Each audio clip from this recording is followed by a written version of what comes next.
آپ کے اس گاؤں میں آیا، ایک بھائی نے کہا مولوی صاحب ذرا اس پر بھی آپ روشنی ڈالیے گا۔ ہمارے گاؤں میں بہت سارے نوجوان لڑکے یوٹیوب چینل بناتے ہیں، کامیڈی چینل۔ ابھی تو آپ نے شیخ وسیم مدنی کی بات سنی، علماء کی ایک بہت بڑی جماعت بلکہ اکثریت کا یہی کہنا ہے کہ یوٹیوب کے چینل کی کمائی مناسب نہیں ہے، درست نہیں ہے، کیونکہ یہ کمائی آپ کے ایڈ کی کمائی ہوتی ہے، اور ایڈ جائز ناجائز حلال حرام صحیح غلط دونوں آتے ہیں۔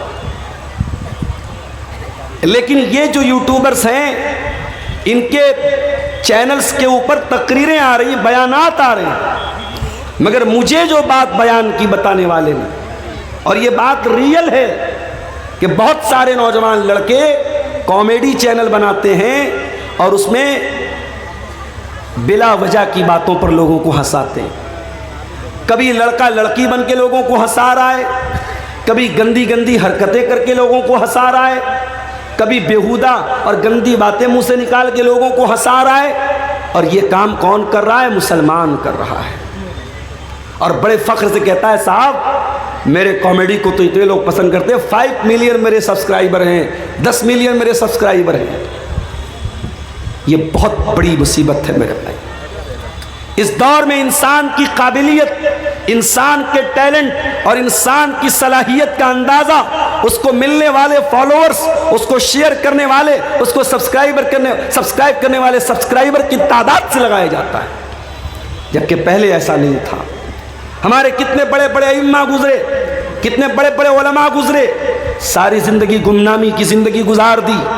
ان کی زندگی ایک کمرے سے شروع ہوئی، ایک کمرے میں ختم ہو گئی۔ نہ ان کو کوئی لائک کرنے والا، نہ ان کو کوئی سبسکرائب کرنے والا، نہ ان کے بہت زیادہ اسٹوڈنٹ ہیں۔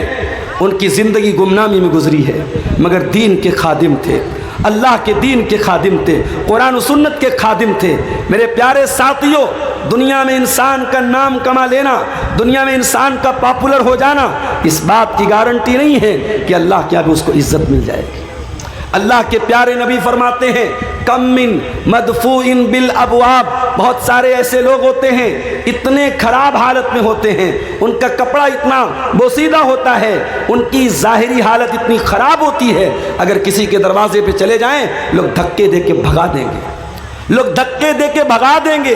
اگر وہ کسی کی سفارش کریں کوئی سفارش قبول نہیں کرے گا، اگر کسی کے دروازے پر اجازت طلب کرے کوئی اندر آنے کی اجازت نہیں دے گا، مگر اللہ کی نظر میں ان کمزور لوگوں کا مقام بھی اتنا ہوتا ہے لو اقسم علی اللہ لابرہ، اگر اللہ کے نام کی قسم کھا کے کوئی بات کہہ دے اللہ ان کی بات کو ضرور پوری کرے گا۔ یہ کامیڈی چینل بنا کر، یہ لڑکوں کا لڑکی بن کر، یہ ساڑی پہن کر، یہ لپسٹک لگا کر یہ ویڈیوز ڈالنا اور اس سے پیسے کمانا، یہ حرام ہے میرے بھائی، اور یہ کمائی آپ کے گھر میں آئے گی تو معاف کرنا آپ کے سارے عمل کو، آپ کی دعاؤں کو برباد کر دے گی۔ لیکن مسئلہ کیا ہے؟ مسئلہ یہ ہے کہ یہاں دل میں مال کی جو محبت ہے، پیسے کی جو محبت ہے، وہ انسان کو حلال اور حرام کا فرق کرنے سے دور کر دیتی ہے۔ انسان جب مال کمانے پر تل جاتا ہے تو یہ بھول جاتا ہے کہ میں مال حلال طریقے سے کما رہا ہوں یا حرام طریقے سے کما رہا ہوں۔ اللہ نے قرآن میں فرمایا زُيِّنَ لِلنَّاسِ حُبُّ الشَّهَوَاتِ مِنَ النِّسَاءِ والبنين والقناطير المقنطرة من الذهب والفضة والخيل المسومة والأنعام والحرث ذلك متاع الحياة الدنيا۔ اے میرے بندو، کچھ چیزوں کی محبت تمہارے دل میں ڈال دی گئی ہے۔ عورت کی محبت، کوئی مرد ہے، کوئی آدمی ہے، پرفیکٹ آدمی ہے، اس کے سینے میں آدمی کا دل دھڑک رہا ہے اور وہ کہے کہ صاحب مجھے عورتوں میں انٹرسٹ نہیں ہے، جھوٹ بول رہا ہے، وہ جھوٹ بول رہا ہے۔ وہ اللہ کہہ رہا ہے کہ ہم نے انسان کے دل میں ڈالا ہے عورت کی محبت۔ والبنین، اولاد کی محبت، شادی ہو گئی، بیٹا پیدا ہوا آپ کے گھر میں، اب آپ یہ کہیں کہ صاحب مجھے بیٹے کی محبت نہیں ہے، مجھے بیٹے کی چاہت نہیں ہے، یہ نہیں ہو سکتا۔ عورت کی محبت، اولاد کی محبت اللہ نے آپ کے دل میں نیچورلی، پراکرتک روپ سے، قدرتی طور پر، نیچورل طور پر اللہ نے آپ کے دل میں ڈالی ہے۔ وَالْقَنَاطِيرِ الْمُقَنطَرَةِ مِنَ الذَّهَبِ وَالْفِضَّةِ، اور سونا چاندی کی محبت بھی انسان کے دل میں ڈالی گئی ہے، اور ہماری ماں بہنوں کے دل میں تھوڑی زیادہ ڈالی گئی ہے۔ عورت کو سونا لا کے دے دو، ہائے ہائے ہائے خوش ہو جائے گی۔ جتنی بھی ناراض ہو، سونے کا ایک جھمکا لا کے دے دو، سونے کی ایک ایئر رنگ لا کے دے دو، سونے کی ناک کی نتھیا لا کے دے دو، ہائے ہائے میرا شوہر تو سب سے اچھا شوہر۔ قرآن کہہ رہا ہے عورت زیورات میں پلتی ہے، زیورات میں بڑی ہوتی ہے، عورت کو سونے چاندی سے بڑی محبت ہے۔ اس کے بعد فرمایا والخیل المسومتی، اور میرے بندو تمہارے دل میں گھوڑے کی محبت بھی ڈال دی گئی ہے، ایسے گھوڑے جو بہت عمدہ گھوڑے ہوں، بہت اچھے گھوڑے ہوں۔ کسی زمانے میں گھوڑے کی سواری ہوتی تھی، آج کے زمانے میں کار کی سواری ہے، بائک کی سواری ہے۔ آج 4 پیسہ انسان کے پاس ہوتا ہے، پہلے سوچتا ہے کار خرید لوں، بائک کی طاقت ہے بائک خرید لوں، اور بائک خرید نہیں سکتا تو شادی کر لیتا ہوں، جہیز میں تو مل ہی جائے گی کہ نہیں ملے گی۔ غریب گھر میں بھی شادی کرے گا تو 1.5-2 لاکھ کی بائک تو مل ہی جائے گی۔ بولو بھائی شیر صاحب آدیو، سیمانچل کے لوگوں، بڑے پکے اہل حدیث ہیں صاحب، مجھے یہاں کے لوگوں نے بتایا کیش تو کم چلتا ہے، کیش بھی چلتا ہے یہاں، جہیز میں کہیں کہیں کیش بھی چلتا ہے، اور بے غیرتی کی حد یہ ہے، بے شرمی کی حد یہ ہے کہ سسرال سے کیش ملتا ہے اور یہ انسان اپنی بیوی کا مہر بھی اسی رقم سے ادا کرتا ہے۔ ارے بے غیرت، تجھے کیا ضرورت ہے شادی کرنے کی؟ تو 4 چوڑی پہن گھر میں بیٹھ، جب تیرے پاس اتنا دم نہیں ہے، جب تیرے پاس اتنی طاقت نہیں ہے کہ اپنی بیوی سے نکاح کر کے اس کو مہر دے سکے، تو تجھے کوئی ضرورت نہیں شادی کرنے کی، تو زندگی بھر کنوارا بیٹھ، چوڑی پہن کے بیٹھ جا اپنے گھر۔ یہ بے غیرتی ہے، سسرال سے پیسہ لے کے اسے مہر دے رہے ہو، شادی کے موقع پر تیرے بدن کی شیروانی تیرے سسرال کے کپڑے کی، دلہن کا جوڑا سسرال کے کپڑے کا، تو کس لیے شوہر بنا ہے؟ تو کس لیے نکاح کر رہا ہے؟ تو کس لیے ایجاب و قبول کر رہا ہے؟ تو بے غیرت ہے، تیری شرم و حیا، تیری غیرت کو تیرے باپ نے جہیز کے بدلے گروی رکھ دیا ہے۔ تو یہ چل رہا ہے صاحب، اہل حدیث ہیں، ہاتھ برابر سینے پر باندھ رہے ہیں، آمین پوری بلند آواز سے بول رہے ہیں، مگر جہیز میں بائک چل رہی ہے، اور اگر داماد تھوڑا ہائی فائی ہے، ہائی اسکول کا ٹیچر ہے، بہار بورڈ کے مدرسے کا سرکاری ٹیچر ہے، تب کیا پوچھنا ہے صاحب؟ تب تو بیٹی دینے والا سوچے گا اس کی تو لائف سیٹ ہے، اس کو بائک کیا کار دے دیں گے، کار بھی مل جاتی ہے کہیں۔ تو سواری کی محبت بھی انسان کے دل میں ڈالی گئی۔ اس کے بعد فرمایا والانعام، اور اے میرے بندو کیا ہو رہا ہے بھائی؟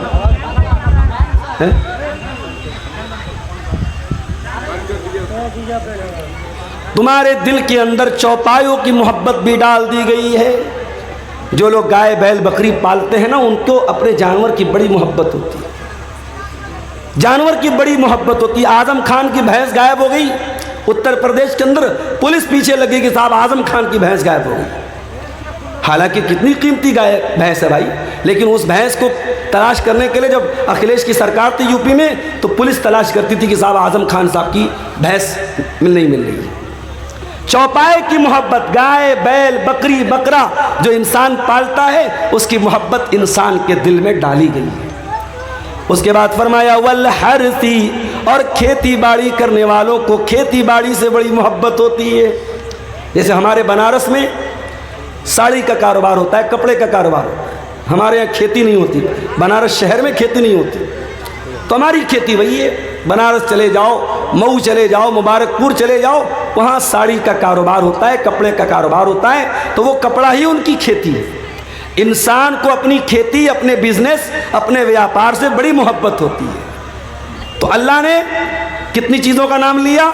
عورت، اولاد، سونے چاندی، گھوڑے، چوپائے، کھیتی باڑی، اتنی ساری چیزوں کی محبت اللہ کہہ رہا ہے انسان کے دل میں ڈالی گئی ہے۔ اس کے بعد اللہ فرماتا ہے ذالک متاع الحیات الدنیا، اے میرے بندے یہ زمین دنیا میں رہے گی، آخرت میں کام نہ آئے گی، یہ جائیداد دنیا میں رہے گی، آخرت میں کام نہ آئے گی، تیری عورت دنیا میں تیرے کام آئے گی، آخرت میں کام نہیں آئے گی، تیرے بچے دنیا میں تیرے کام آئیں گے، آخرت میں کام نہیں آئیں گے، یہ سونا چاندی، یہ مال و اولاد، یہ بیوی بچے، یہ تمام چیزیں دنیا کے اندر رہ جائیں گی۔ واللہ عندہ حسن المآب، انجام اگر اچھا کرنا ہے، آخرت کو بہتر بنانا ہے تو وہ تو اللہ کے پاس ملے گی، وہ دنیا میں ملنے والی نہیں ہے میرے بھائی۔ انسان چار پیسے کمانے کے لیے حلال اور حرام بھول جاتا ہے۔ انسان یہ کیوں بھول جاتا ہے؟ یہ پیسہ دنیا سے آگے کام آنے والا نہیں ہے میرے بھائی۔ ایک بہت بڑے امیر آدمی کا انتقال ہوا، جب جنازہ جانے لگا راستے میں ایک غریب آدمی نے کہا رک جاؤ۔ اس امیر باپ کے لڑکوں نے سوچا لگ رہا ہمارے باپ کا بہت بڑا خاص دوست ہے، بہت بڑا رشتہ دار ہے یا کوئی قریبی ہے۔ بیٹوں نے کہا جنازے کو روک دیا جائے۔ جنازے کو روکا گیا، جنازے کو زمین پر اتارا گیا، چارپائی کو کھولا گیا، مرنے والے کا چہرہ کھولا گیا۔ وہ غریب انسان اس امیر انسان کے چہرے کو دیکھ کے کہتا ہے صاحب دنیا سے جا رہے ہو، کیا لے کے جا رہے ہو؟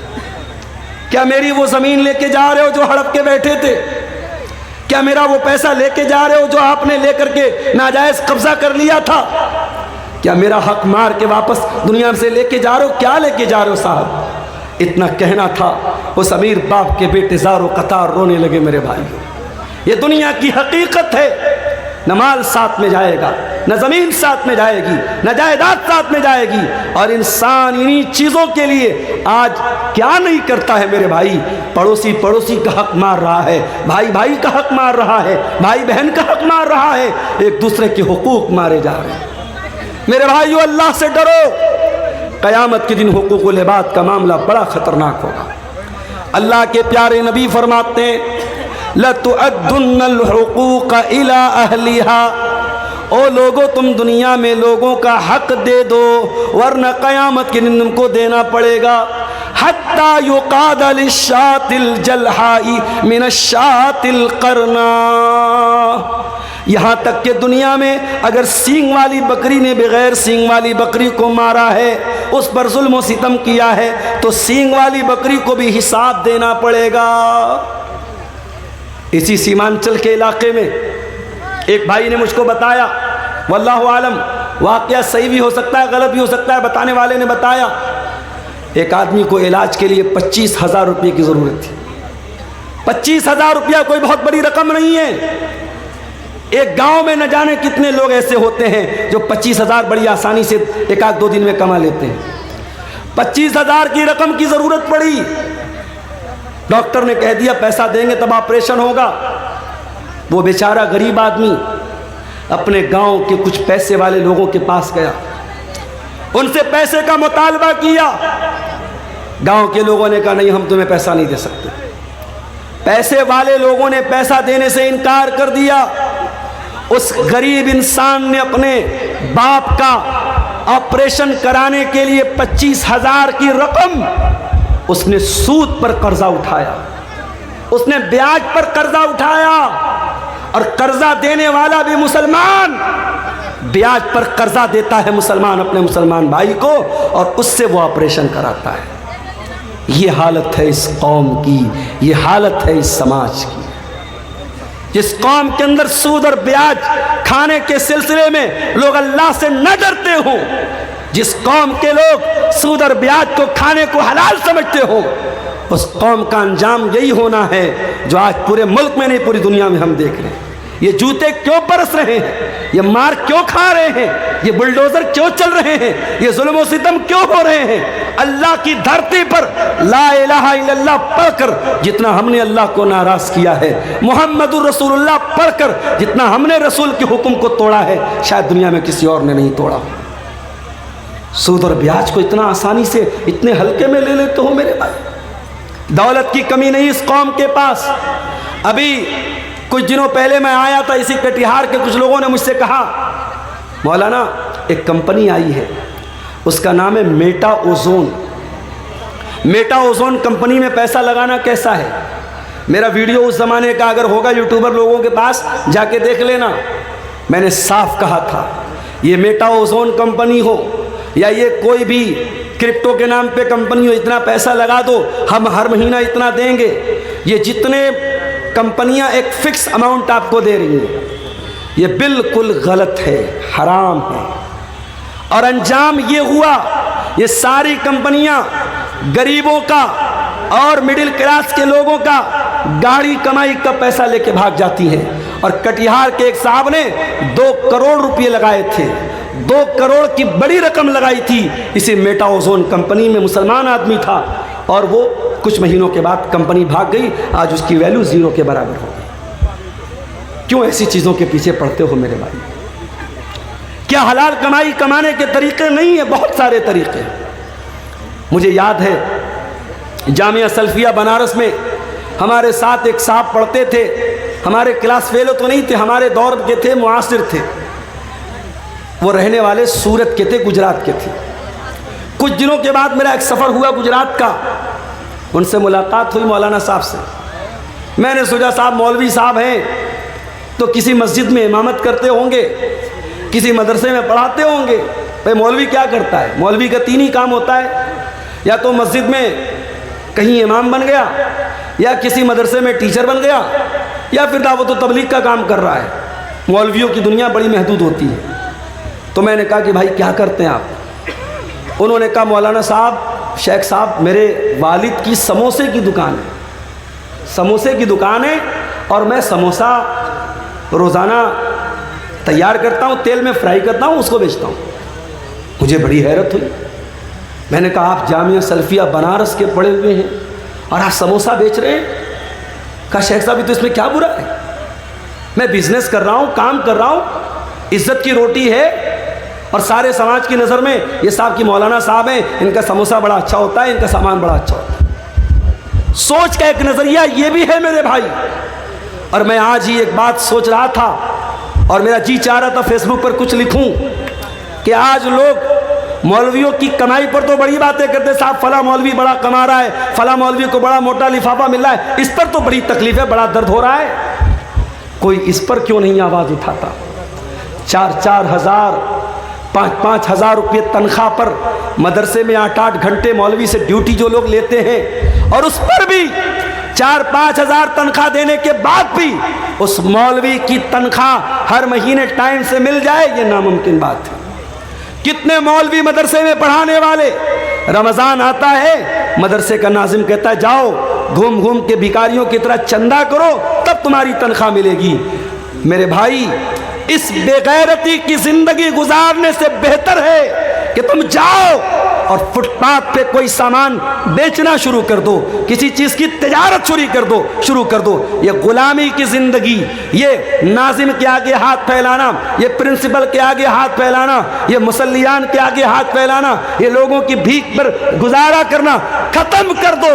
میں مولویوں سے کہنا چاہوں گا لاک ڈاؤن نے یہ سبق دے دیا کہ مولوی قوم دنیا میں جتنا استحصال اس قوم کا ہوتا ہے اتنا کسی کا نہیں ہوتا ہے۔ میرے بھائی آج ایک صفائی کرنے والا، ایک سڑک پہ جھاڑو دینے والا، اس کی بھی تنخواہ کم سے کم 20,000 روپے ہوتی ہے۔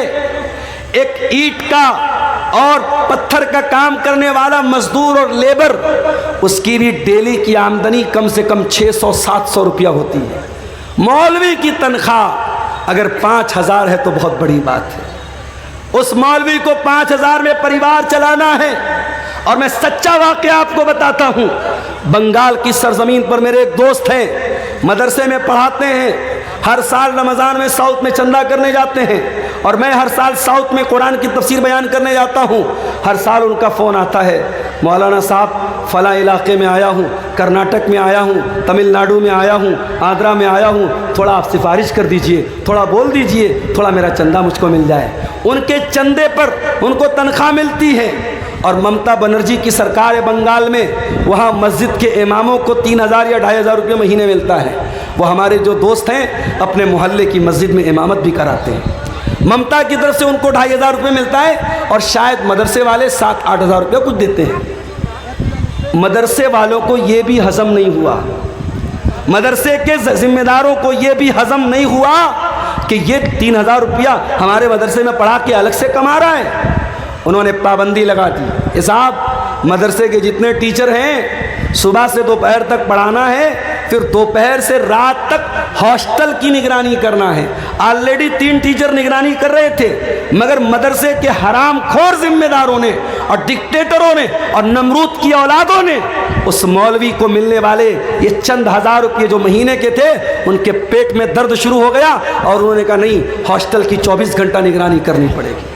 میں مولویوں سے کہنا چاہتا ہوں، اس قوم کے آگے بھکاری بننا بند کرو، اپنے علم، اپنے وقار، اپنے عہدے، اپنے مقام کا لحاظ رکھو۔ اس قوم نے بہت خون چوسا ہے تمہارا، اور آج وہ لوگ جو عالم نہیں ہیں، جو غیر علماء ہیں، چاہے وہ انجینئر علی مرزا ہو، چاہے ڈاکٹر اسرار احمد ہو، یا کوئی اور ہو، ان لوگوں نے ایک مائنڈ سیٹ کیا بنایا، ایک سوچ کیا بنائی کہ مولویوں کی ضرورت کیا ہے؟ جنازہ خود اپنے باپ کا پڑھاؤ، نکاح خود اپنے بیٹے کا پڑھاؤ، تمہیں مولویوں کی کوئی ضرورت نہیں ہے۔ تو ٹھیک ہے، تمہیں اگر مولویوں کی ضرورت نہیں ہے تو رب کعبہ کی قسم مولوی کو بھی تمہاری ضرورت نہیں ہے۔ اگر یہ مولوی واقعی میں خوددار اور باعزت ہو جائے، اپنے پیروں پہ کھڑا ہو جائے۔ ہم نے لاک ڈاؤن میں دیکھا کتنے مولوی جو مدرسے کے ٹیچر تھے، جو مسجدوں کے امام تھے، بڑی معمولی تنخواہوں پر گزارا کرتے تھے، لاک ڈاؤن لگ گیا، ساری دنیا ٹھپ پڑ گئی۔ مدرسے کے ذمہ داروں نے کہہ دیا صاحب ہمارے پاس تنخواہ نہیں ہے، مسجد کی کمیٹی نے کہہ دیا ہمارے پاس تنخواہ نہیں ہے۔ ارے پرائیویٹ کمپنیوں نے بھی اپنے ملازم کو آدھی تنخواہ دی تھی، مگر ان مدرسوں کے ذمہ داروں نے، ان مسجد کی کمیٹی والوں نے یہ بھی نہیں سوچا کہ یہ عالم کہاں جائے گا، یہ مولوی صاحب کہاں جائیں گے، لاک ڈاؤن لگا ہوا ہے، ان کے بیوی بچے کیا کھائیں گے۔ کتنے مولویوں نے بیچاروں نے قرضے لے کے زندگی گزاری ہے، لوگوں سے مدد مانگ کے گزارا کیا ہے۔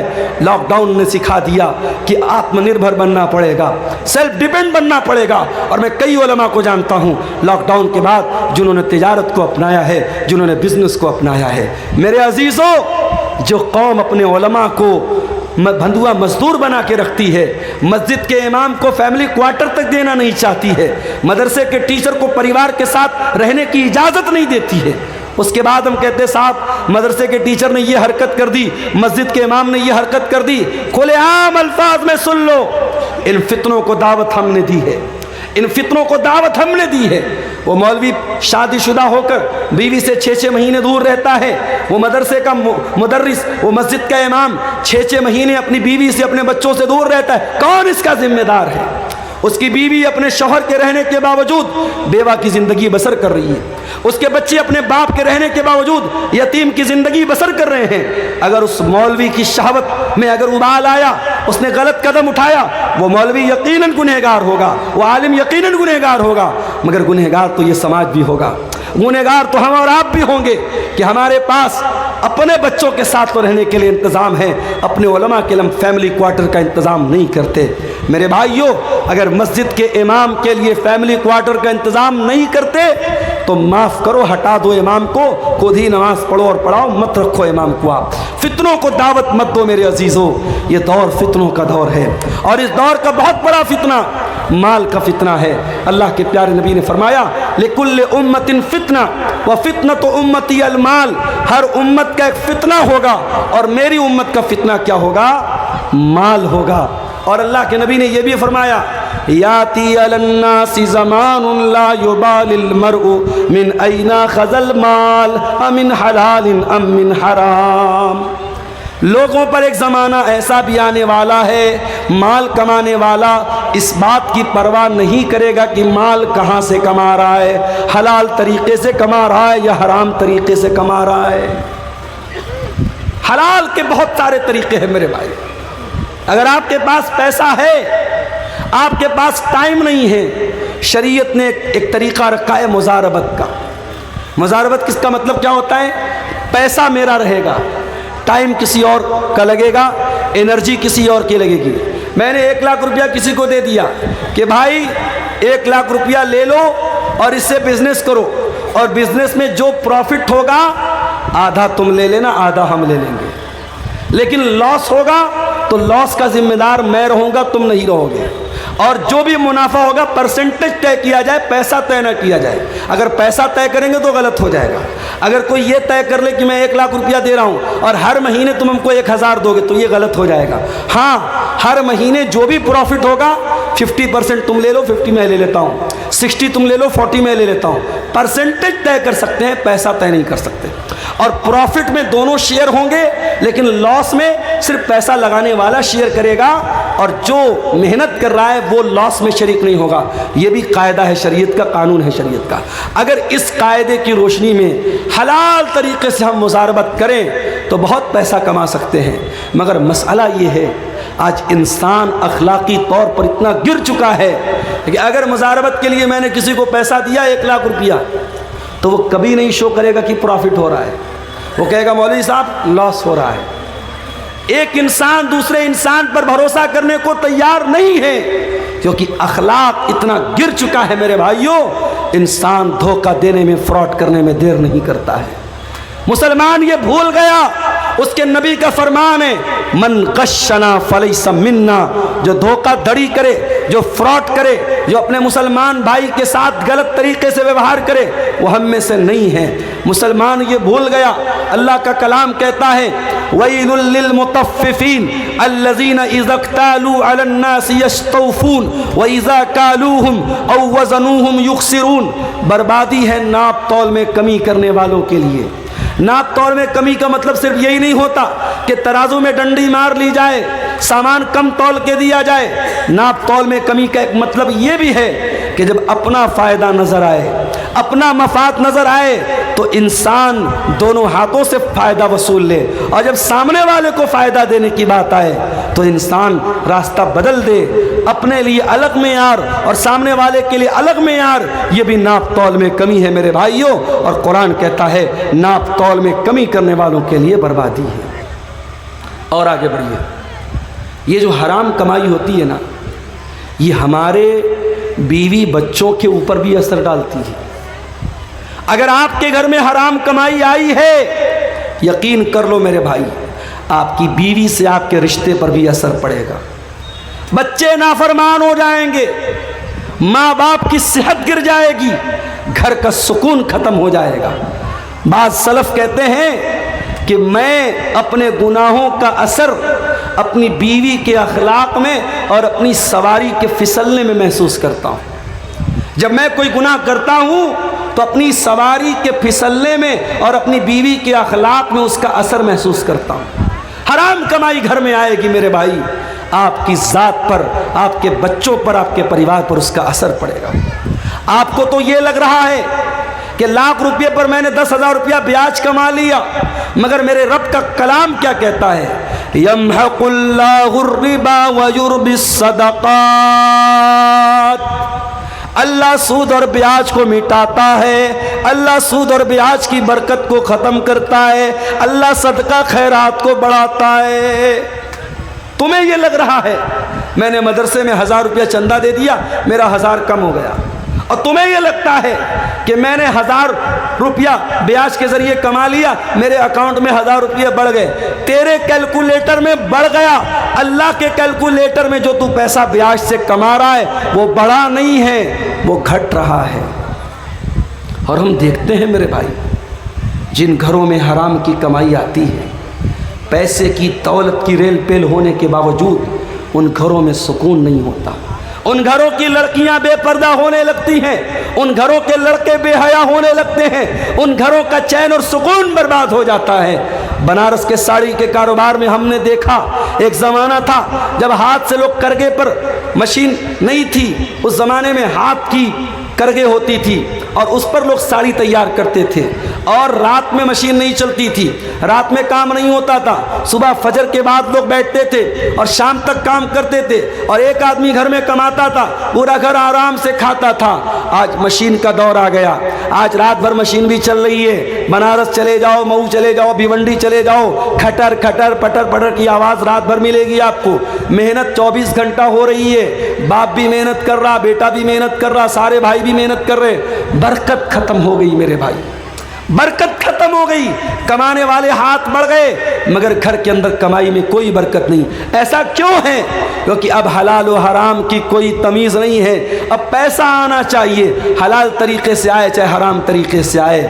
میرے بھائیوں یاد رکھو، یہ سود اور بیاج کا پیسہ اگر آپ کے گھر میں آیا ہے، ایک بہت شکل عام ہو رہی ہے سود اور بیاج کی، جس کو ہمارے یہاں گروپ لون بولتے ہیں۔ گروپ لون کی شکل بہار اور جھارکھنڈ میں بڑی تیزی سے رائج ہوئی ہے، اور بڑے افسوس کی بات یہ ہے کہ یہ لون صرف عورت کو دیا جا رہا ہے۔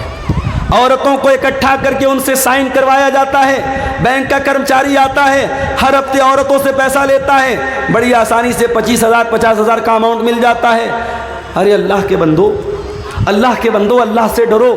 تمہارے سماج میں لاکھوں کی تعداد میں ایسے لوگ ہیں، اگر چاہیں ایک کوآپریٹو تنظیم بنا لیں، ایک کوآپریٹو بینکنگ سسٹم بنا لیں، اور بغیر بیاج کے یہ چھوٹی چھوٹی رقم بھروسے مند آدمی کو تحقیق کرنے کے بعد، جس کو کوئی بزنس اسٹارٹ کرنا ہو، کوئی کام اسٹارٹ کرنا ہو، یہ 25-50 ہزار کی رقم دے کے کام اسٹارٹ کر دیں۔ شریعت کہتی ہے آپ لوگوں کا کام شروع کرا دو، لوگوں کو بھیک مانگنے پر اور لوگوں کو سود کھانے پر مجبور مت کرو۔ آج سود اور بیاج، بڑی معمولی رقم پر سود اور بیاج کھایا جا رہا ہے، اور گھر کی عورتوں کو اس میں انوالو کیا جا رہا ہے۔ حرام کمائی کی ایک شکل اور بھی ہے، اور وہ کیا ہے؟ کسی دوسرے کی زمین پر ناجائز قبضہ کر لینا۔ اتر پردیش میں ایک بہت بڑے باہوبلی تھے، اب اس دنیا میں نہیں ہیں، میں نام نہیں لوں گا، اگر آپ عقل مند ہوں گے، سمجھدار ہوں گے تو سمجھ جائیں گے۔ آج لوگ کہتے ہیں صاحب مسلمان تھے، مسلمان تھے، بڑا ظلم ہوا، مگر ان کا ٹریک ریکارڈ جب اٹھا کے دیکھو، ان کا جب اتہاس اٹھا کے دیکھو تو معلوم یہ ہوا کہ ان کا کام کیا تھا۔ جس زمین پر ہاتھ رکھ دیا وہ زمین ان کے باپ کی ہو گئی، زمین ان کے باپ کی ہو گئی، زمین مسلمان کی ہو غیر مسلم کی ہو، جہاں پہ وہ صاحب آ گئے، چلو ہٹو بھائی فلاں کے آدمی ہیں، زمین چھوڑ دو، زمین چھوڑ دو۔ جس کھیت پہ ہاتھ رکھ دیا وہ کھیت ان کے باپ کا، جس زمین پہ ہاتھ رکھ دی وہ زمین ان کے باپ کی۔ اور یہ کام کرنے والا سینہ ٹھوک کے مسلمانوں سے کہتا ہے میں تمہارا لیڈر ہوں، میں تمہارا لیڈر ہوں۔ ایسے لیڈر اگر ہوں، ہمیں نہیں چاہیے ایسے لیڈر، ہمیں نہیں چاہیے ایسے لیڈر جو لوگوں کے مال پر ناجائز قبضہ کرے۔ معاف کرنا میرے بھائیوں، اللہ کے پیارے نبی کی حدیث ہے من غیر منار الارض لعن اللہ من غیر منار الارض، جو لوگوں کی زمین اور جائیداد کی جو بارڈر ہے، جو نشان ہے، اس کو مٹا دے اور زمین و جائیداد پر ناجائز قبضہ کر لے، اللہ کے نبی نے فرمایا اس انسان پر اللہ کی لعنت ہو۔ زمین و جائیداد پر ناجائز قبضہ کر کے کہاں جاؤ گے میرے بھائی؟ اگر ایک بالشت، یہ جو ہمارے پنجے کا جو ناپ ہے نا، اس کو اردو میں بالشت بولتے ہیں، پتہ نہیں آپ کے شیرسا آبادی بھاشا میں کیا بولتے ہیں، ہمارے بنارس میں اس کو بتا بولتے ہیں، بتا، یہاں بھی بتا بولتے ہیں۔ ایک بتا زمین اگر آپ نے کسی کی ناجائز قبضہ کر لی، حدیث کے الفاظ کیا ہیں؟ تفق من سبع اردین یوم القیامہ، قیامت کے دن ایک بتا زمین ناجائز ہڑپنے والا 7 زمینوں کا توق اس کی گردن میں ڈالا جائے گا۔ اللہ اکبر، اتنا بڑا گناہ ہے، اتنا بڑا گناہ ہے۔ آج مقدمے عدالتوں میں چلے جاؤ، مسلمان اپنے بھائی کی زمین، بیٹا اپنے باپ کی زمین، بھائی اپنی بہن کی زمین پر ناجائز قبضہ کر کے بیٹھا ہے، سب سے زیادہ مقدمے آپ کو مسلمانوں کے ملیں گے۔ یہ اس قوم کا حال ہے میرے بھائی، اللہ ہم سب کی حفاظت فرمائے۔ اور آگے بڑھیے، حرام کمائی کا ایک اور راستہ ہم اس سماج میں دیکھتے ہیں، اور وہ کیا ہے؟ وہ ہے صاحب سودی رقم ہم کھا تو نہیں رہے مگر سودی رقم کھلا رہے ہیں۔ موبائل لے لیا فٹ سے ہم نے، ای ایم آئی پر، لون پر لے لیا ہم نے، کریڈٹ کارڈ پر لے لیا ہم نے، اور جب لے لیا تب علماء سے آ کے دھیرے سے پوچھتے مولانا صاحب یہ قسطوں پر موبائل لینا کیسا ہے؟ ارے تو جو موبائل لے کے آئے کس پر لیا؟ قسط پر لیا نا، تو لینے کے پہلے مسئلہ پوچھنا چاہیے تھا کہ لینے کے بعد پوچھ رہا ہے۔ قسط کے اوپر گاڑی لینا کیسا ہے؟ قسط کے اوپر موبائل لینا کیسا؟ کان کھول کر کے سن لو، قسط پر کوئی سامان لینا جائز ہے، ناجائز نہیں ہے، مگر اس میں کنڈیشن کیا ہے؟ کنڈیشن یہ ہے کہ جو سامان بیچنے والا ہے اس سے آپ کو لینا ہے۔ یہاں جب آپ موبائل قسط پر لیتے تو موبائل کی کمپنی سے یا دکاندار سے نہیں لیتے، آپ بینک سے لیتے ہیں۔ آپ بجاج کا کارڈ استعمال کرتے ہیں، Bajaj company, Bajaj finance company آپ کو فائننس کرا رہی ہے۔ آپ بائک لون پہ لے رہے ہیں، آئی سی آئی آپ کو لون دے رہی ہے، ایچ ڈی ایف سی آپ کو لون دے رہی ہے، ہیرو کی یا ہونڈا کی کمپنی آپ کو لون نہیں دے رہی۔ پہلی بات تو یہ سمجھ لیجیے، جس کا سامان ہے اس سے آپ قسط پر لیں گے، تھرڈ پرسن سے نہیں لیں گے۔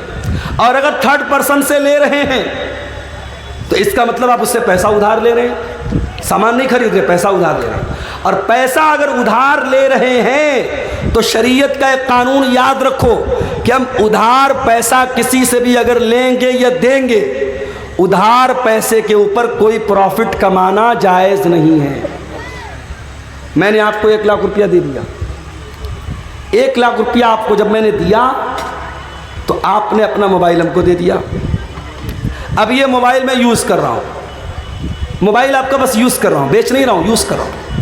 1 مہینے کے بعد آپ آئے اور آپ نے کہا کہ مولوی صاحب آپ 1 لاکھ روپیہ واپس لے لیجئے اور موبائل مجھ کو دے دیجئے۔ میں نے 1 لاکھ روپیہ واپس لے لیا، موبائل آپ کو دے دیا۔ ہمیں کیا لگ رہا ہے صاحب یہ تو جائز ہے، اس نے ہم کو پیسہ دیا، ہم نے پیسہ دیا تھا، اس نے بدلے میں موبائل دیا تھا۔ اس موبائل کو ہم گارنٹی کے طور پر تو لے سکتے ہیں، لیکن اس موبائل کو اگر ہم یوز کر رہے ہیں تو یہ بیاج ہو جائے گا میرے بھائی۔ اتنا خطرناک معاملہ ہے۔ شریعت کہتی ہے کہ آپ کسی کو قرضہ دے رہے ہیں تو قرضہ احسان کرنے کے لیے ہوتا ہے، قرضہ کمانے کے لیے۔ کمانا ہے تو بزنس کرو، پارٹنرشپ کرو۔ اگر کسی کو ادھار دے رہے ہو، ادھار پر 1 پیسہ 1 روپیہ بھی منافع نہیں کما سکتے۔ ہاں میں نے آپ کو 1 لاکھ روپیہ دیا، کچھ طے نہیں کیا میں نے۔ آپ جب پیسہ مجھ کو دینے آئے، آپ نے اپنی خوشی سے کہا مولانا صاحب آپ میرے کام آئے تھے، آپ نے میرے بڑے موقع سے میری مدد کی تھی، میں اپنی خوشی سے یہ 1 کلو مٹھائی لے کے آیا ہوں۔ 1 کلو مٹھائی لے کے آیا ہوں، وہ دیوالی والی مٹھائی نہیں ہونی چاہیے، وہ الگ سے خریدا ہو۔ 1 کلو مٹھائی لے کے آئے بغیر مانگے، تو یہ بیاج میں نہیں شامل ہوگی، بلکہ یہ اللہ کے رسول کا طریقہ تھا کہ جب آپ کسی سے قرض لیتے تھے تو واپسی کے ٹائم کچھ بڑھا کے دے دیتے تھے۔ یہ بڑھا کے دینا یہ انسانیت کا اور حسن اخلاق کا تقاضا ہے، یہ بیاج نہیں ہے۔ لیکن ادھار میں کوئی قسم کا پروفٹ پہلے سے طے کر لینا اور وہ پروفٹ دینا یا لینا یہ حرام ہے۔ اور آپ جب فائننس پر موبائل لیتے ہیں تو 2%، 3%، 4%، 12% کچھ نہ کچھ آپ اس میں بیاج دیتے ہیں، اور کچھ نہیں دیتے تو کم سے کم اگر ای ایم آئی آپ نے ٹائم سے پیمنٹ نہیں کیا، مہینے کی 1 تاریخ کو ای ایم آئی کا ٹائم آیا، آپ نے پیمنٹ نہیں کیا تو پہلی بات تو موبائل بند ہو جائے گا۔ موبائل کا سسٹم ہے وہ لاک رہتا ہے، موبائل فوراً بند ہو جائے گا۔ اور اس کے بعد 2 دن بعد آپ جب پیمنٹ کریں گے، اگر ہر مہینے 2000 دے رہے تو 100 روپیہ بڑھا کے دینا پڑے گا۔ یہ جو بڑھا کے آپ دے رہے ہیں یہ کیا ہے؟ یہی سود ہے، یہی بیاج ہے، اور ایک موبائل کے لیے آپ بیاج دے رہے ہیں۔ اللہ کے پیارے نبی فرماتے ہیں لعن اللہ آکل الربا وموکلہ وکاتبہ وشاہدیہ۔ آپ نے فرمایا سود کھانے والا، سود کھلانے والا، سود لکھنے والا، سود کی گواہی دینے والا، سب پر اللہ کی لعنت۔ اور آپ نے فرمایا سب برابر ہیں، ہم سوا، سب برابر ہیں۔ یہ سود اتنا بڑا گناہ ہے، یہ بیاج اتنا بڑا گناہ ہے۔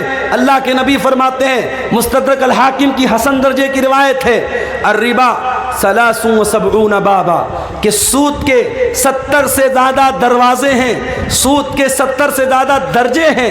ایسرھا ان ینکح الرجل امہ، اور اس میں سب سے ہلکا درجہ یہ ہے انسان اپنی سگی ماں کے ساتھ زنا کرے، اپنی سگی ماں کے ساتھ زنا کرے۔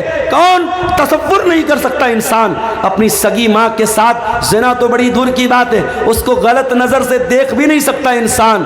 سود اور بیاج کھانا اپنی سگی ماں کے ساتھ زنا کرنے سے بڑا پاپ ہے میرے بھائی، اور یہ پاپ آج کا مسلمان دھڑلے سے کر رہا ہے، روزہ نماز کر کے کر رہا ہے، ماتھے پر سجدے کا نشان لگا کے کر رہا ہے، چہرے پر داڑھی رکھ کے کر رہا ہے۔ خبردار میرے بھائی، اس سود اور بیاج سے باز آ جاؤ، باز آ جاؤ، اس حرام کمائی سے اپنے گھروں کو، اپنے دامن کو بچا لو۔ اور آگے بڑھیے میرے بھائیوں، صحابہ کرام کو دیکھیے۔ حضرت ابو بکر صدیق، ان کا ایک غلام تھا، وہ ایک مرتبہ کھانے کی کوئی چیز لاتا ہے، حضرت ابو بکر صدیق کو دیتا ہے، حضرت ابو بکر منہ میں ڈال لیتے ہیں۔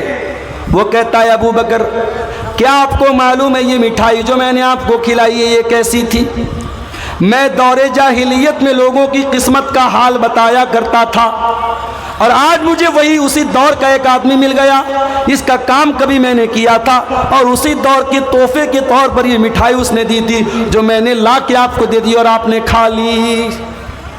حضرت ابو بکر کو جیسے ہی اندازہ ہوا کہ یہ کمائی حرام کی ہے، انہوں نے فوراً اپنے منہ میں ہاتھ ڈالا اور اس مٹھائی کو، اس میٹھی چیز کو اپنے حلق کے نیچے اترنے نہ دیا، الٹی کر کے قے کر کے باہر نکال دیا۔ یہ صحابہ کرام تھے۔ اور یہی نہیں، ہمارے پیارے نبی صلی اللہ علیہ وسلم اپنے گھر والوں کو بھی حلال و حرام کی بڑی سختی سے تعلیم دیتے تھے۔ آپ کے نواسے حضرت حسن رضی اللہ تعالیٰ عنہ 5 سال کے بچے ہیں اور مسجد کے اندر کھیل رہے تھے، کھیلتے کھیلتے مسجد کے اندر صدقہ کی کھجوریں آ کے رکھی ہیں، صدقہ کی کھجور آ کے رکھی ہے۔ حضرت حسن نے کھجور اٹھائی اور کھجور اٹھا کے منہ میں ڈال لی۔ 5 سال کے بچے کو کیا پتا کہ کھجور کیسی ہے، اس کو کھجور نظر آئی، اس نے اٹھائی منہ میں ڈال لی۔ نبی کی نظر پڑ گئی، نبی کی نظر پڑ گئی، نبی چاہتے تو اپنے بچے کے، اپنے نواسے کے ہاتھ سے چھین لیتے، اس کے منہ میں سے نکال لیتے، مگر نبی نے تربیت کیا کی میرے بھائیوں؟ اللہ کے پیارے نبی نے اپنے 5 سال کے نواسے سے فرمایا کک کک، بیٹا تھوک دے، بیٹا منہ سے نکال دے، اما شعورتا انا لا ناکل صدقہ، اے میرے بچے کیا تو نہیں جانتا کہ ہم صدقہ نہیں کھاتے؟ میرے بچے یہ صدقہ کی کھجور ہے اور تو نبی کا نواسا ہے، تو نبی کے اہل بیت میں سے، کیا تجھے معلوم نہیں کہ تیرے نبی کے اوپر اور نبی کے اہل بیت کے اوپر صدقہ حرام ہے؟ صدقہ حرام ہے، نبی کے اہل بیت پر صدقہ حرام ہے۔ یہ تعلیم دی ہے جناب محمد رسول اللہ صلی اللہ علیہ وسلم نے اپنے 5 سال کے نواسے۔ یہ احتیاط تھی میرے بھائی۔ بنارس میں مجھے بہت اچھی طریقے سے یاد ہے، ایک زمانہ تھا، یہ جو کپڑا ہوتا نا کپڑا، کچھ کپڑے ایسے بنتے تھے بنارس میں جس پر مور بنا رہتا تھا، مور بنا ہے یا چڑیا بنی ہے یا بندر بنا ہے یا کوئی بھی تصویر بنی ہے۔ علماء کا فتویٰ تھا کہ کپڑے پر اگر فیگر بنا ہے اس فیگر والے کپڑے کی کمائی صحیح نہیں ہے۔ اور بنارس میں ساڑی کا کاروبار کرنے والوں کو بڑا بڑا آفر ملتا تھا، بڑی بڑی رقم ملتی تھی کہ اگر تم تصویر والا کپڑا تیار کرو گے ہم تمہیں پیسہ زیادہ دیں گے، تمہاری ساڑی مہنگی بکے گی۔ مگر احتیاط ہوتی تھی، لوگ نہیں تیار کرتے تھے۔ اور اگر کسی کے بارے میں پتہ چل جاتا تھا کہ وہ انسان اپنے ساڑی کے اوپر، اپنے کپڑے کے اوپر امیج بنا کر کے بیچ رہا ہے، لوگ اس کے گھر دعوت نہیں کھاتے تھے، لوگ اس کے گھر کھانا نہیں کھاتے تھے۔ یہ احتیاط بنارس میں میں نے اپنی آنکھوں سے دیکھی تھی۔ مگر آج کیا ہو رہا ہے؟ آج وہ احتیاط ختم ہو گئی میرے بھائی، آج احتیاط کا دور ختم۔ آج بنارس میں ہزاروں لوگ ساڑی پر تصویر والی ساڑی بنوا رہے ہیں، بیچ رہے ہیں، کاروبار کر رہے ہیں اور کوئی فرق نہیں پڑ رہا ہے، پیسہ کما رہے ہیں، دبا کے پیسہ کما رہے ہیں۔ یاد رکھو میرے بھائیوں، پیسہ تو یہیں رہ جائے گا، زمین تو یہیں رہ جائے گی، جائیداد تو یہیں رہ جائے گی، اور ہم مر کر کے اللہ کے پاس جائیں گے اور اللہ پوچھے گا میرے بندے تیرے سامنے حلال کے بہت سارے راستے تھے، تو نے حرام کیوں اپنایا، تو نے غلط کیوں اپنایا؟ اس لیے کہ قیامت کے دن 5 سوالوں کا جواب دیے بغیر عبد الغفار کو بھی فرصت نہیں ہے، شیخ وسیم مدنی کو بھی فرصت نہیں ہے، ہمارے علماء کو بھی فرصت نہیں ہے، آپ کو بھی مہلت نہیں ہے۔ 5 سوالوں کا جواب تو سب کو دینا ہے۔ کیا سوال ہوگا؟ لا تزول قدم ابن آدم من عند ربه یوم القیامہ، قیامت کے دن انسان اپنی جگہ سے ہل نہیں پائے گا جب تک 5 سوالوں کا جواب نہیں دے دے گا۔ نمبر 1، ان عمرہ فیما افنا، تو نے اپنی زندگی کو کہاں گزارا تھا۔ نمبر 2، وعن شبابہ فیما ابلا، تو نے اپنی جوانی کو کہاں گزارا تھا۔ تیسرا سوال، وعن مالہ من این اکتسبہ، تو نے مال کہاں سے کمایا تھا۔ چوتھا سوال، وفیما انفقہ، تو نے مال کہاں پر خرچ کیا تھا۔ اور 5واں سوال، وماذا عمل فیما علم، تو نے جو علم حاصل کیا تھا اس علم کے اوپر تو نے عمل کتنا کیا تھا۔ یہ 5 سوال کا جواب سب کو دینا ہے میرے بھائی۔ کہاں سے پیسہ کمایا، حلال طریقے سے کمایا کہ حرام طریقے سے کمایا۔ اور خبردار، مسجد میں لوگ جاتے ہیں نا، بڑا احترام کرتے ہیں مسجد کا۔ مسجد کا سامان کوئی جلدی چوری نہیں کرتا۔ کیوں صاحب؟ مسجد کا سامان ہے۔ مسجد کا سامان کوئی بہت گھٹیا آدمی ہوتا ہے وہی چوری کرتا ہے۔ ایک عام مسلمان مسجد کا بہت احترام کرتا ہے۔ اور تمام مسجدوں میں سب سے بڑی مسجد کون ہے؟ مسجد حرام ہے، خانہ کعبہ ہے۔ کان کھول کر کے سن لو، ایک مسلمان کی عزت، ایک مسلمان کی جان، ایک مسلمان کا مال، اس کی جو عزت ہے، اس کا جو سمان ہے، اس کا جو احترام ہے، وہ خانہ کعبہ سے بھی بڑھ کر کے ہے۔ اور دلیل بھی آپ کو پڑھ کے سنا دیتا ہوں۔ نبی نے آخری حج کیا، حجۃ الوداع کا موقع ہے، نبی نے پہلا اور آخری حج کیا ہے، بقرعید کا دن ہے، یوم النحر ہے، اللہ کے پیارے نبی مینا کے اندر ہیں، اپنے صحابہ سے کہتے ہیں ایو یوم ھذا، آج کا دن کون سا دن ہے؟ صحابہ کہتے ہیں اللہ اور اس کے رسول زیادہ بہتر جانتے ہیں۔ آپ نے فرمایا کیا آج یوم النحر نہیں ہے؟ کیا آج بقرعید کا دن نہیں ہے؟ پھر آپ نے پوچھا کہ مہینہ کون سا ہے؟ صحابہ نے کہا اللہ اور اس کے رسول زیادہ بہتر جانتے ہیں۔ آپ نے فرمایا کیا یہ ذی الحجہ کا مہینہ نہیں ہے؟ پھر آپ نے پوچھا یہ کون سا شہر ہے؟ صحابہ نے کہا اللہ اور اس کے رسول زیادہ بہتر جانتے ہیں۔ آپ نے فرمایا کیا یہ شہر مکہ نہیں ہے؟ اس کے بعد آپ نے فرمایا او لوگو ان دماءکم و اموالکم و اعراضکم حرام علیکم کحرمت یومکم ھذا فی بلدکم ھذا فی شہرکم ھذا۔ او لوگو تمہاری مال، تمہارا مال، تمہاری جان اور تمہاری عزت و آبرو ایک دوسرے کے لیے حرام ہے، ایک دوسرے کے لیے حرام ہے۔ جیسے آج کا یہ دن حرام ہے، جیسے یہ مہینہ حرام ہے، جیسے یہ شہر مکہ حرام ہے، جیسے مکہ کا احترام کرتے ہو، جیسے ذی الحجہ کا احترام کرتے ہو، جیسے آج کے دن کا احترام کرتے ہو، ایک مسلمان اپنے بھائی کی جان اور مال کا احترام کرے۔ میرے عزیزوں، صحابہ کرام بڑی احتیاط کرتے تھے۔ حضرت سعد بن ابی وقاص صحابی رسول ہیں، ان کے بارے میں مشہور تھا کہ وہ مستجاب الدعوات تھے۔ سعد بن ابی وقاص جب دعا کرتے تھے ان کی دعا جلدی قبول ہو جاتی تھی۔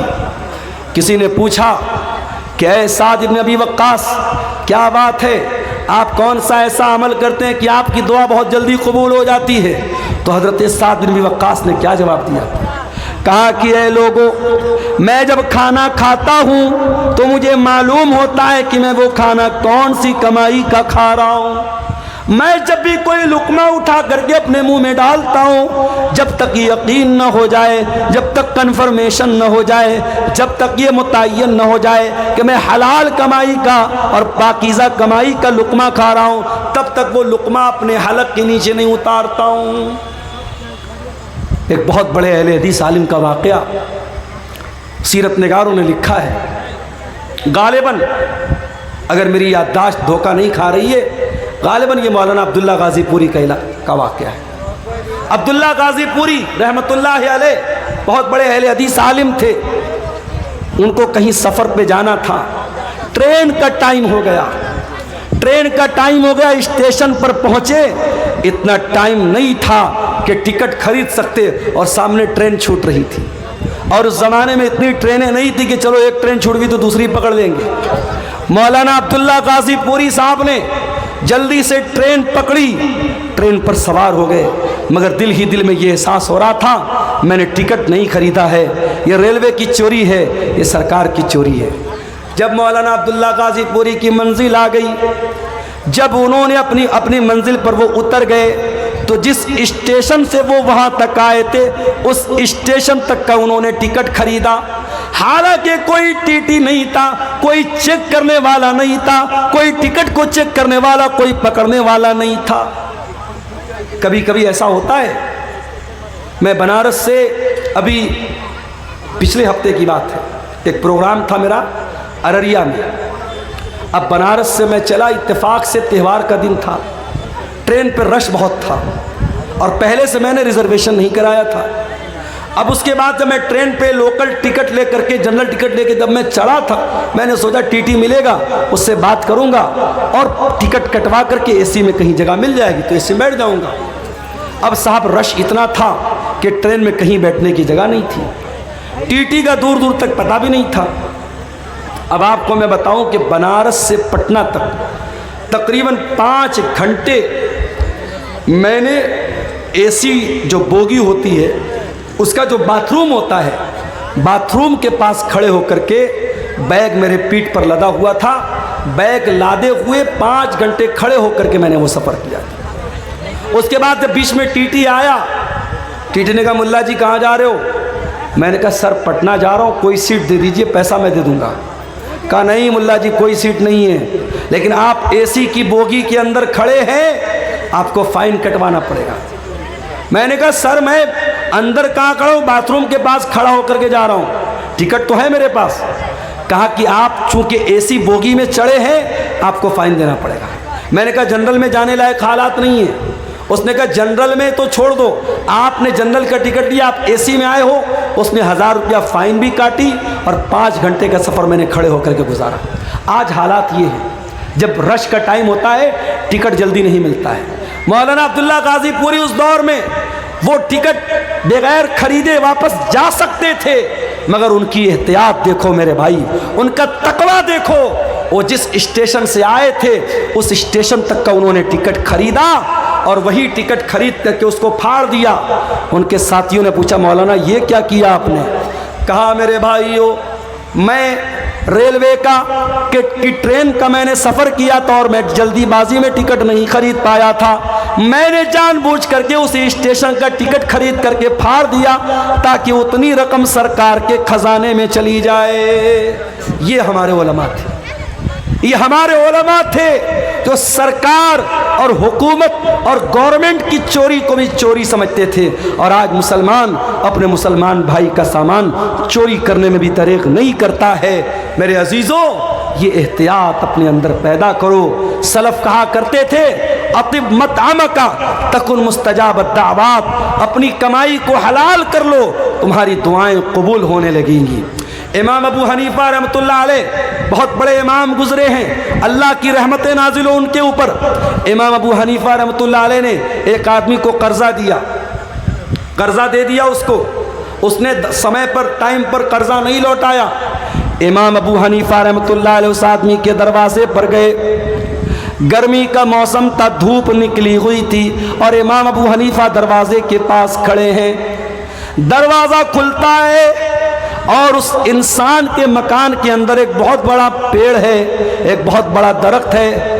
وہ انسان ریکویسٹ کرتا ہے امام صاحب آپ ٹھیک ہے پیسہ لینے آئے ہیں، قرضہ لینے آئے ہیں، لیکن امام صاحب گرمی کا موسم ہے، دھوپ بہت تیز نکلی ہے، آپ میرے دروازے کے اندر چلے آئیں اور اس پیڑ کی چھایا میں آپ آ جائیں، اس پیڑ کی چھاؤں میں آ جائیں۔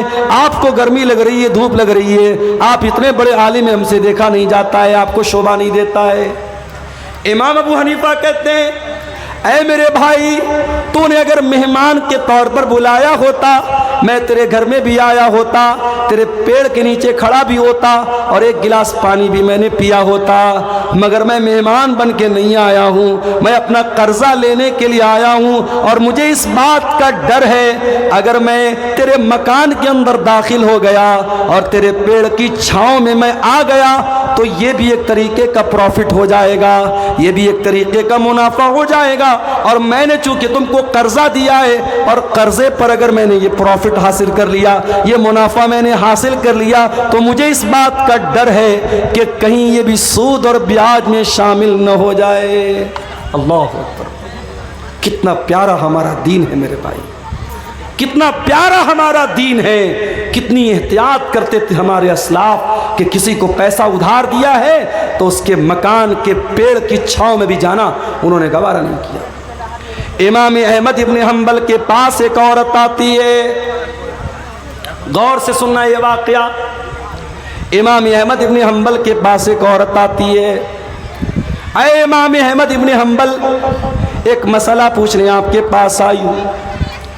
کیا مسئلہ ہے؟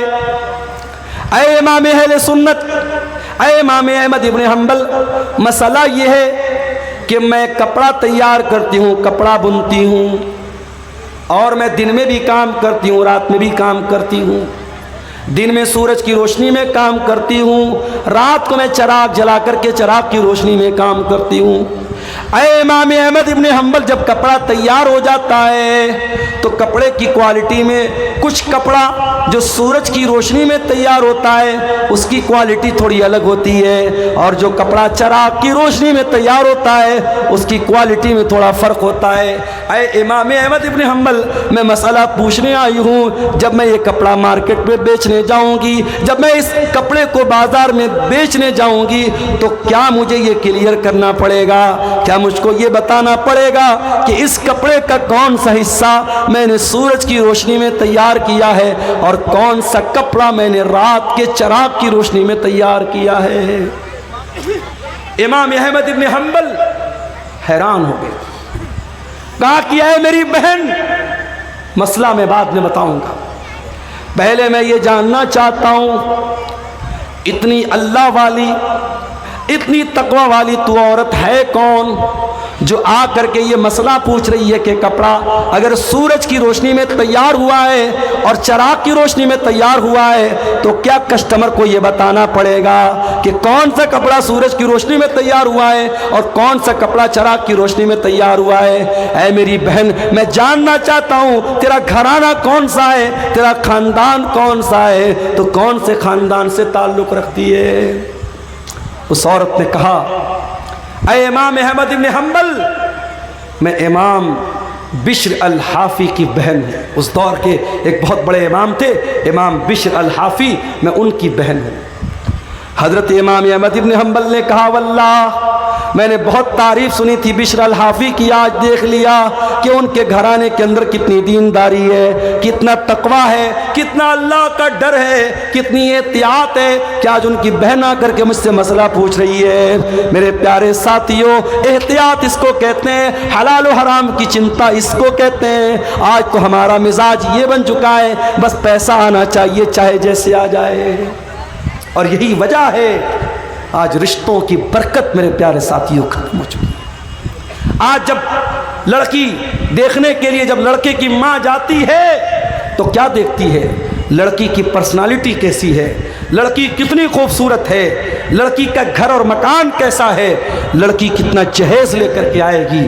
کاش ہم نے لڑکی کے گھر والوں کا تقویٰ دیکھا ہوتا، لڑکے کی دینداری دیکھی ہوتی، اور متقی اور پرہیزگار لڑکی کو بہو بنا کے گھر میں لاتے تو شاید آج حالات وہ نہ ہوتے جو آج اپنی آنکھوں سے ہم اور آپ دیکھ رہے ہیں۔ میرے بھائی، حضرت عمر فاروق کا وہ واقعہ یاد کیجئے۔ حضرت عمر فاروق اپنے دور میں گشت پر نکلے، ایک مکان کے پاس سے گزرتے، ایک لڑکی کی آواز آ رہی ہے۔ لڑکی کی ماں اپنی لڑکی سے کہہ رہی ہے، بیٹی دودھ میں اٹھ کر کے پانی ملا دے، صبح ہم دودھ کا کاروبار کرنے جائیں گے، دودھ بیچنے جائیں گے، رات بہت ہو چکی ہے، تو جلدی سے دودھ میں پانی ملا دے۔ لڑکی کہتی ہے، اے امی جان، کیا آپ کو پتہ نہیں ہے امیر المومنین کا آرڈر آیا ہے، حضرت عمر کا حکم آیا ہے، دودھ میں پانی ملانا جرم ہے، دودھ میں پانی ملانا اپرادھ ہے، ہمیں مارکیٹ میں شدھ دودھ بیچنا ہے، ہمیں پیور دودھ بیچنا ہے، ہمیں خالص دودھ بیچنا ہے، ہمیں دودھ میں کوئی ملاوٹ نہیں کرنی ہے۔ ماں نے کہا، بیٹی یہاں کون سا عمر ہم کو دیکھ رہا ہے، یا کون سا عمر دیکھ رہا ہے، رات کا سناٹا ہے، رات کا ٹائم ہے، اندھیرا ہے، اے میری بچی تو جا کے دودھ میں پانی ملا دے، عمر کو پتہ بھی نہیں ہوگا